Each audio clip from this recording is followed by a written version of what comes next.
In this video, I'm going to show you how to enable the two-factor authentication on your Polymarket account. So if you find the video helpful, don't forget to subscribe and like it. But before starting, I want to let you know that Polymarket is currently running a special offer. So if you sign up using the referral link I will leave in the description below, you will get a bonus on your first deposit if it's of at least $20. So I recommend you to deposit $21 or more, and this way you will get the bonus of free cash directly on your wallet.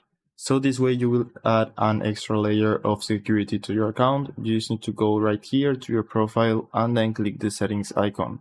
Then go to account, and right here you will find this option where you just need to enable it. Then you will need to download an Authenticator app on your mobile, so it can be Google Auth for example. Then click next, and then you will see a QR code which you just need to scan with your phone, and this way you will link your Polymarket account with your phone Authenticator application. So that's it. I hope it was helpful and thanks for watching.